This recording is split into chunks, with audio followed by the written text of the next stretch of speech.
Good evening, SCAREatoga Streams 2024, SCAREatoga Ghost Town and Saloon Lights On Tour. I'm Jeff, your tour guide. Let's go in. Let's go see what this was all about this year. All right, so we bring you in to the ghost town, to the saloon, which we got here. And then you're on the street in front of the saloon. So we got a town built out. We had a gallows, little building facade, and then the casket with a wiper motor in there going. We got my kicking hangman. Let's make it back so you can see it better. The farther back I am, the better you can see him. Okay, so we got kicking hangman right there off the ground, kicking real good. And he just works off of a wiper motor. So I'll go ahead and turn it off. I've got it run off of a remote trigger.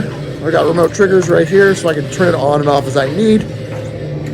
But then if we open up the device, sorry, 1 second, you will see, okay. So in there, they got a wiper motor and it spins and it is on 2 different frames. So that way, the second frame built in on this PVC, which is smaller, if I can move this out of the way, sorry. So this PVC frame is on a smaller gauge PVC essentially than the 2 larger frames which go up. And that allows the wiper motor to spin and kick the legs, which are built on a hinge that lock out so the legs go naturally. And then if I kick it on again, starts going. And I'll do a full-on video on the breakdown of this guy, so if you want to watch that video, I'll link it above. Anyway, so then we come over here. I'm going to step back so you can see. And it's full of bad puns and everything, but I would show him the hangman right there, and go ahead, Dylan. There he goes. And he just drops to the floor as the first startle of the night.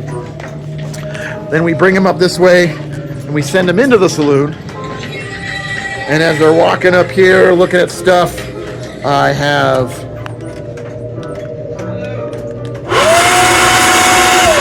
that's the standard leaf blower trick off of a remote trigger. So as they walk into the saloon, they get burst with air. It's always very nice. Then we walk into the saloon, and I'll let you look around, but we'd use pallets and then old tables and chairs and tablecloths and bottles and old skeletons, and created a balcony. My garage is kind of tall, so I created a second floor essentially. Facade, it's not real. Covered up my garage door opener right there with a foam wood beam, and just make it all look like a saloon. Anyway, we'd send them up the stairs first to go check in, and as they would walk up to the stairs here, go ahead, Chris. The ghoul swings down and, gives them a nice big hug. And so then we send him back down and we turn on the bartender there. Hello, good evening. So he's a Home Depot prop, but he works great for this. I've been told I'm the best bartender from Timbuktu to Portland.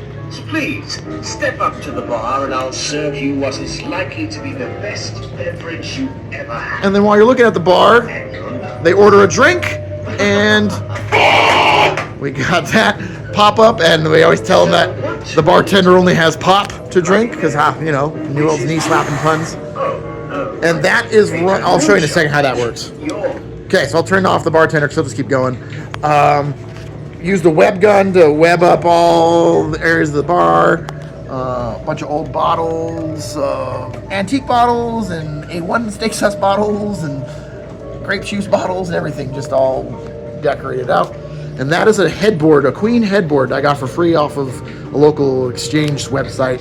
And these are old table and chairs I got off a local website like that for free. So that's where I get a lot of my props. Then we walk this way. I'd send them through this little section to the back of the bar. But as they're walking that way, go ahead, Dad.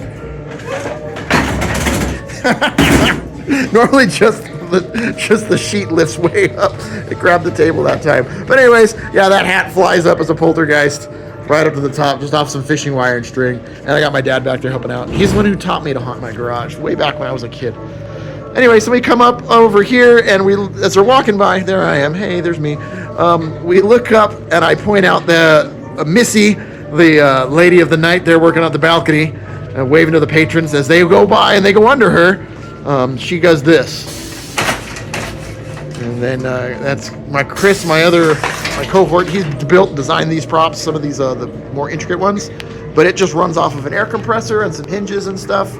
And it just, I'll back up so you can see the full thing again. Go ahead and do it one more time, Chris. Yeah, so she slams right down. And as an old pirate skeleton, but in the dark you couldn't tell. Or she was a hooker. Okay, so the brothel humor. We come around here, and then we had Chris rigged up a drinking skeleton, which works great. And then back down here, so we look at the mechanism Chris designed. He programmed the Arduinos and everything for it, I believe. Right, Chris? Yeah. Yeah. And so it just runs off of, there's a spring somewhere in there. It's on the front. Maybe you can see that. There's the spring, okay. And then the Arduinos and everything pull it down, and then he hits a real button to release, and it pops back up. Very clever. I really like it. Anyway, so we come back here, down to the dark hallway. I don't know if you can see anything. Kick on my flashlight, even down here. Okay. So then we come down here. I just got, creepy portraits. And then right here I have a two-way mirror. So when it's more, when it's more lit on my side, which normally is pitch black there, you can't see. And then he kicks on the light, which is on a switch, and you can see it. So then, let me show you the guts of the place. Hold on, Dad. So right here's the back side. Oh. And he just had a switch right there that he could kick on, and the lights would turn on. Anyway, then on this side, we had a pallet jack where I would drop the floor. There's my dad. But it broke. Second night on Halloween, it stopped. That night after Halloween, it stopped working. So I have to get rid of that pallet jack. But it used to raise this floor up. So they would step up here first, and then they would step up again, and they wouldn't think about being up higher, and then we would drop the floor on them, and that was always really fun. But it was broken, so that didn't do it after the first night. Okay, so then we come in, they grab candy, and then we rigged up this very simple thing. Go ahead, Dad. And that just dropped. It was kind of a last-minute thing after to supplement the floor dropping, and then when the floor stopped working, it was glad we had something. Then we'd walk out into the main area again, back on the street, where the hangman's still going, and our dummy's right there, and I would, thank them for coming in, tell them they were done, and have a great Halloween, and when I do that, then, Dylan, where'd you go? Oh, well, Dylan would be right there. Put on the mask just so they could see it. That's Dylan. Yeah, so they could see what happened. Yeah, so then Dylan would be sitting in the exact same position that dummy fell in. Like so. This light's on to it, don't matter. And then, and if it's dark and they're not really paying attention, hopefully, and he's just sitting really still, and so they got their guard down, and then Dylan jumps out at them as the final scare before they leave, and then they walk out. Anyway, that is my Haunted Garage 2024. Thank you, Dylan, for showing up and helping out. He's been a trooper. Thank you, Dad. Thank you, Chris. Chris designs all the intricate props. That's Chris's work. I do mostly artistic and design type things like the signs and everything. Anyway, happy Halloween, happy haunting.